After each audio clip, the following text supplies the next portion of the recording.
Hello everyone, we are talking about the development of oral cavity. This is the last section of this lecture. In this section, we'll talk about the permanent teeth and the clinical correlates when the development of the oral cavity does not go as planned.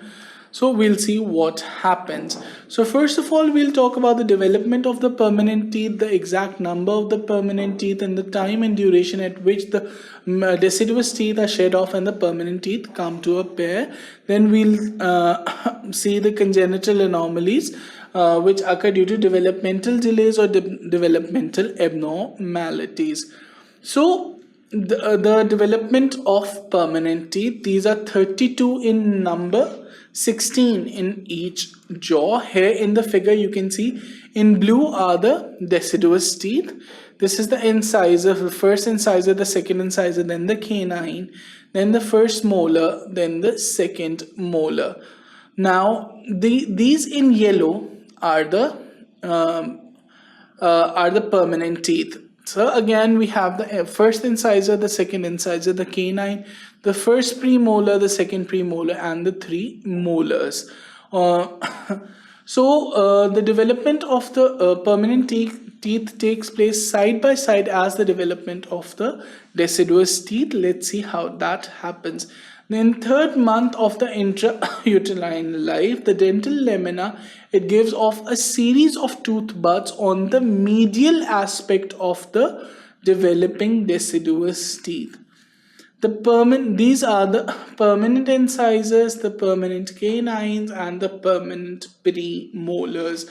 So the development of the permanent teeth, it takes place during the third month of intrauterine life, and the buds are given off towards the medial aspect, that is the lingual aspect of the developing deciduous teeth. So the time of eruption and shedding of teeth. So first of all we have the deciduous teeth. The central incisors, these are the central incisors. They appear at about 6 to 7 months or 8 to 9 months, and they disappear at 6 to 7 years. Now the lateral incisors, they appear at 16 to 19 months and they disappear at about 7 to 8 years. Then the canines, they appear at about 12 to 16 months of age and they disappear or they're shed off at 10 to 12 years of age.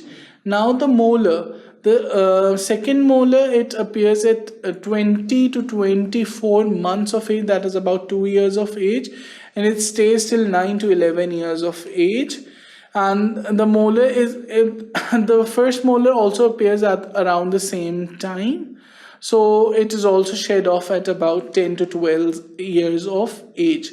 Now the permanent teeth are not shed off, so they only appear after the shedding of the deciduous teeth. The central incisor, it appears at about 7 to 8 years of age. Then the lateral incisor, it appears at about 8 to 9 years of age. Then we have the canine at 10 to 12 years of age. Then we have the first premolar, it appears at about 10 to 11 years of age. Then we have the second premolar, it appears at about 11 to 12 years of age. Now the first molar actually appears at about 6 to 7 years of age. It appears earlier than many of other teeth. Then the second molar, it appears at 12 years of age. Then third molar, it usually appears at 18 to 25 years of age, also known as the wisdom tooth. Now let's talk about the congenital anomalies of the teeth. We can have anodontia. Anodontia means complete absence of tooth or teeth. Here you can see the tooth is completely absent and it is known as anodontia.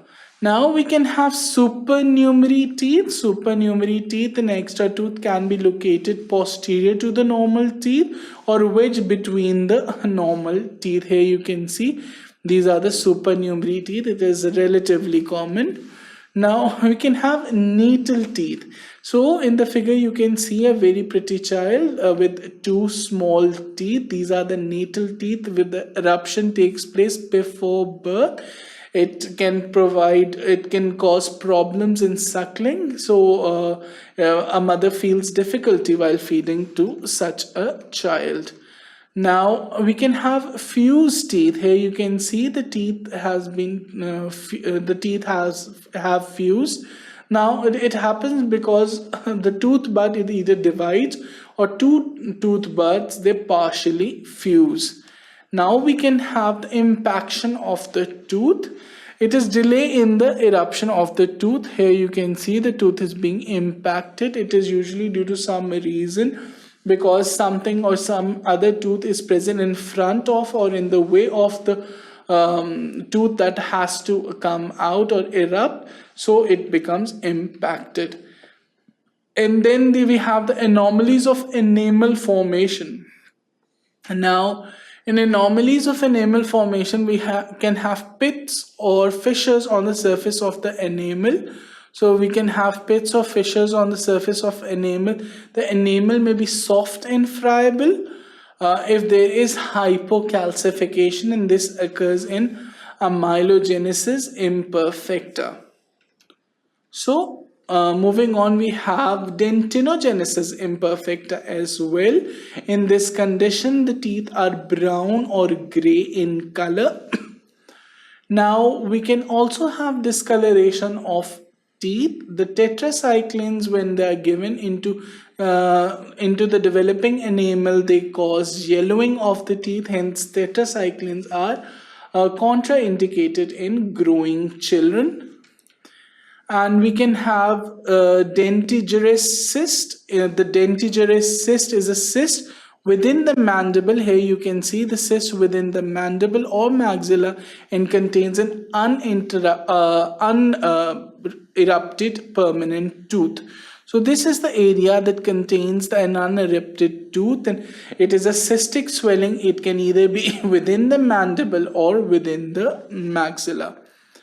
So this was all about this section. In this section, we talked about the permanent teeth, the exact number of the permanent teeth, the timing of eruption, and the timing of shedding of the deciduous teeth, and the timing of eruption of the permanent teeth. Then we finally talked about various anomalies of the tooth, and we saw what the anomalies were and how to look for them and what were their clinical importances. I hope you enjoyed this lecture. For further such lectures, keep watching sqadia.com.